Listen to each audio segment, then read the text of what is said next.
do you get over that fear of putting yourself out there and possibly not making it?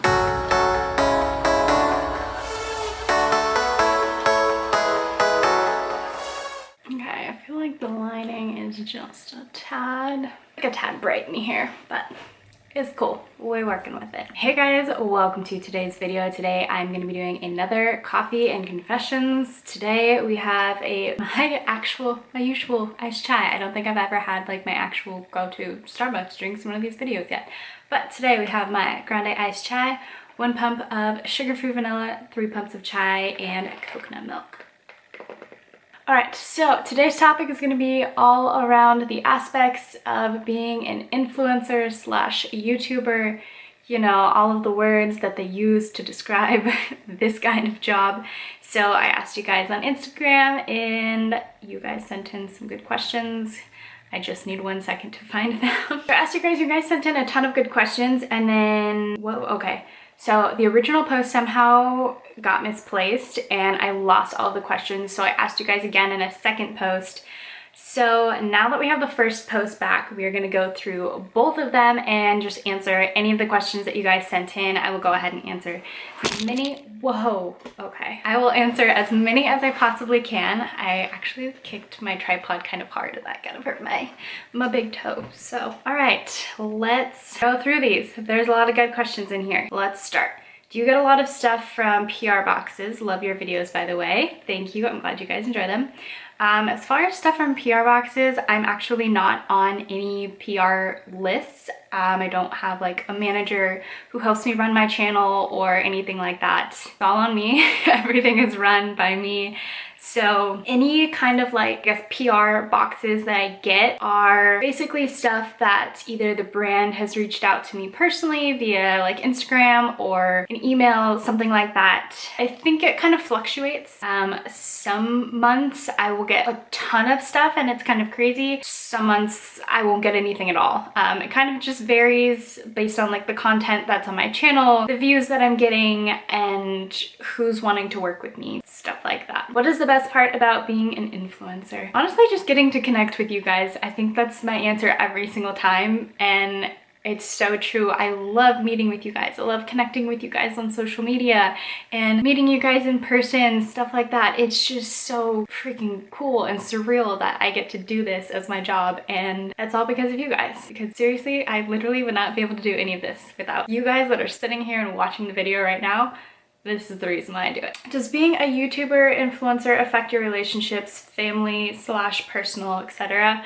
Family relationships, I wouldn't say it affects it at all. I have a pretty good relationship with my family, so I like never had an issue with that. For a while though, a lot of my family, that's like grandparents, cousins, that kind of family, not like direct personal family like my mom and dad, a lot of people didn't quite understand what I did for my job, and I think a lot of them still don't. There's just a lot of like, I feel like, misunderstandings. As far as like friends though too, I've had a lot of friends tell me recently that they were kind of jealous of the things that I got to do, but I'm like, okay, I've been working at this for 4 years, and the stuff that I do put out there on social media and show to you guys kind of is like a highlight reel of my day. I don't always show you guys when I am like drowning in work and I have emails piled up and all these things that I'm doing. A lot of my friends, I feel like, think that I get to just sit at home and do nothing all day, when that is not the case. Yes, I do have days like that, just like a lot of other people have days like that where you can sit at home and literally do nothing if you choose. As far as like with my job, it's kind of like a blessing and a curse because I can decide what days that I'm gonna work for like 12, 14 hours, and then I can take a full day off the next day if I absolutely need to. Like if I get my work done ahead of time, it kind of like makes up for it. So I feel like as far as like friendship wise, there's a lot of misconception with it all. And then being a YouTuber and influencer with relationships and stuff, the last person that I dated, I gave them a fair warning way before we like ever started dating, before I ever even posted anything on my social media. I flat out asked him if he was comfortable with being a part of this world, because I know a lot of people don't, like, you don't sign up for this unless you choose for this to be your job. So when it came to relationships, I just flat out asked him if he wanted to be a part of this whole world and everything that I do. And like right there, I gave him an out. I was like, if If you don't want to be tagged in posts, if you don't want to be like posted on my social media, if you don't want to be in my videos, any of that, that's totally fine. So, I mean, I guess as far as like relationship wise, it depends on if you put the person out there or not. I mean, I see it's really hard for other people. Like, I've been watching Tara Michelle's videos and her boyfriend was in all of her vlogs and then they broke up and then she had to explain that and then she brought him back on her channel and like all of this stuff. So I know that like it can affect relationships. I think if you bring the relationship onto your channel or into your social media, yes, there can be a way that it can affect that. But learning from this past year and my breakup and everything, I think that the next person that I end up dating, I probably won't bring them on my channel that much, if at all. As far as like social media stuff too, I'll probably keep it pretty private just because it was hard enough like having you guys ask questions of like what happened and all that kind of stuff, because it's not entirely something that I want to put out there, because it's also his life too, and his parents watched my channel at one point. Honestly, don't even know if they still do. So I'm not gonna like put him on blast and like put all of our details out there, because that's between me and him. It's not for me to really share with the world, and like I personally don't want to. So there's my little spiel on that. Biggest piece of advice for someone on the fence about starting a channel: do it. Just start it, because the longer you just put it off, the more you're gonna keep telling yourself, wow, I wish I would have started sooner. Stop putting it off. Just start now. Just do it. See where it takes you. Do you get stupid comments on your job from people you know in real life? Well, I kind of mentioned this friends-wise. A lot of it was like a misconception. They didn't fully understand what I did. They thought I just hung out at home all day and just, you know, twiddled my thumbs on my phone, and no, that's not true. That is not what happens at all. I don't know if I would say that I get like stupid comments about it. I think there's just a lot of people that make comments about this kind of work that they don't fully understand it. And I feel like you're never gonna understand someone's job unless you yourself are doing it. Just like the way that I don't understand like a lot of other fields and the jobs that people are doing, and that's because I didn't choose to go into that field. I didn't choose to go to that career, so I don't know truly what goes on, what your day-to-day is like, stuff like that. But I guess I wouldn't say that I get like stupid comments. I just get comments from people that just don't understand, and they're just making accusations about certain things. How long did it take to start gaining followers / becoming more popular on social media? I would say it didn't start happening until the beginning of this year, when I fully put my heart and soul into my channel, and as you guys can see now, it is my full-time job. It's incredible. But I've been on YouTube for 4 years, and some people get lucky and they get a break and they make it within 2 months, a year, stuff like that. But I have been on YouTube for 4 years now. I think it'll be 4 years in August actually, or it's gonna be 5 this year. I'll have to look back and see. It took me, I guess, 3 to 4 years before I started gaining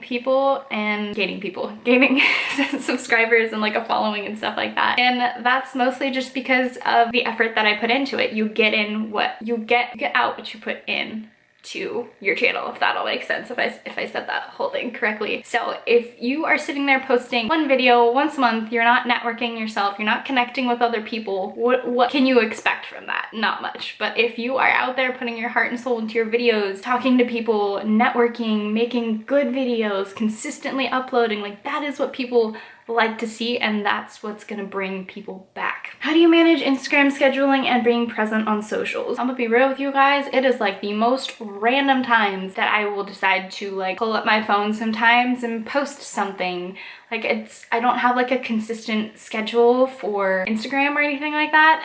That is all very random. It's like spur of the moment when I feel like, oh, like I like this photo, I want to post it. There, I post. I will try to post at least like once every day or every other day. And then as far as like stories, I'm usually just pretty active on there, and I just kind of like to share things that are going on in my life with you guys like during the day. But on YouTube, I for sure, well, I have been having like a set schedule. Usually my videos will always upload around 11 a.m. Pacific Standard Time. That is like my usual go-to time frame. That's just what's been working for me lately. As far as social media, Instagram wise, it's all kind of just random. Like, you know, when you're standing in line to get coffee, you post something, or when you're sitting in line at a gas station. Like if you guys ever go to Costco, you know those lines are like 30 minutes long. So sometimes that's when I post. It's all random. Do you get any money towards the ads if I skip the ad after 5 seconds? Honestly, I don't entirely know the breakdown of it all. I think you get something if the ad runs on your video, and then I think like you get a percentage if the person like clicks on your ad or like watches the full thing. I don't know. I was learning about it in my advertising class of like how it all works out, but to be honest, I don't know entirely all of that. Is YouTube kind of like a hobby, or do you have bigger plans for it? Well, it definitely started out as a hobby. I've always loved YouTube and I've always loved the creative side of it. That is honestly where like I shine, because this is like my heart and soul is being put into all of these videos, and this is where I can let my creativity out. Eventually, I would like to turn it into something, I guess, a little more inspirational. Like as time goes on, I want to be able to talk about like really important things on my channel and just create a very inspiring community of, I always said women helping other women, because 90% of my audience is women, which I love. Power to us. That's not to say that I'm not like wanting like the male population to not watch my channel or anything like that. Like I have 10% of you out there. You guys are pretty cool. Thanks for sticking around watching my stuff. But that is what I hope to do with it. Just turn it into something that is very inspirational, helpful to others. That was like my whole goal when starting this channel, which I feel like is already starting to happen, but I just hope to take it to like a bigger audience and have a bigger community of people, stuff like that. I feel like it's always probably going to be like that kind of hobby slash happens to be my career, but I do have plans to open my own business and do those kinds of things. That is all in the works, so that is going to be in addition to YouTube. What editing software do you use and how much does it cost? I started out with iMovie. From the minute that I started my YouTube channel, I used iMovie to like the best ability that I could. I figured out how to turn green screens into my own transitions and then put that into iMovie and make it look like my videos were edited on Final Cut. Honestly, I didn't even purchase Final Cut until I want to say December or January of this year. I bought it pretty recently. So I would say if you're just starting out, the best thing to use is iMovie, because you really truly can do so much with it. You can do a lot with it. You just have to know how. You have to make the best of what you have. That is my best advice with it. I'm not saying go out and buy all these fancy editing software programs, anything like that. Start with iMovie, see where that takes you. If you can afford Final Cut, definitely go for it. There's a lot of cool things you can do with it. But as far as like beginners starting out, iMovie is like my top recommendation. Tati/James Charles opinion. It's just a mess. That's all I have to say. I'm honestly not too into the beauty community, so I have just heard and read certain things, and I don't know, I feel like there's just a lot of drama on YouTube lately. Okay, I kind of hate this question. It says, how much do YouTubers actually make through videos, brand deals, etc., etc., etc.? I feel like this is kind of like a rude question to ask, because would you ask some random stranger how much they make at their job? No, I feel like this is like any other job as far as like making money, working with other people, networking, stuff like that. I feel like it's kind of rude to constantly be asking people like that, because no one needs to disclose how much money they make on their YouTube channel or through brand deals. Like, honestly, I feel like it's not really anyone's business but yourself. So I hope that doesn't make somebody mad, but that is just my opinion on it. All right, I think I only have like a few more minutes before my camera decides to overheat and cut out, so we're gonna answer one more question. This one says, how do you get over that fear of putting yourself out there and possibly not making it? Honestly, the only way you're gonna see if you can do it is if you actually do it. If this is something that you are truly passionate about and something that you've always wanted to do, your subscriber base will see that. They will stick around. If you are very clearly in something for the money or the fame or anything like that, people can see through that, and people can see if you're truly enjoying making these videos, if you are, you know, putting all of this effort into things. Like, they can truly see what kind of person you are. I feel like it's very easy to kind of, you know, read through the lines, see through the lines, what's that saying, something like that. But there's a lot of people out there that are probably only in this for the money, and you know, it comes back and kind of kicks you in the butt, and people start to realize, and they're not going to want to follow you anymore. My biggest tip to anyone who is scared about starting a YouTube channel or worried about it, just do it. I have had so many incredible opportunities from just starting this YouTube channel. I've met so many different people and it's now my career, and that's crazy for me to even think. Like, if you told me 4 years ago that I'd be doing this full time, I'd probably still tell you you're crazy. Honestly, you never know until you try. Just do it, put yourself out there and see where it takes you. All right, those are all the questions that I'm gonna ask. Those are all the questions that I'm gonna answer for today's Coffee and Confessions. I hope you guys enjoyed it. Don't forget to follow me on Instagram if you want to be a part of the next Coffee and Confessions video. Thank you guys so much for watching. Don't forget to give it a thumbs up, and I'll catch you guys in my next video.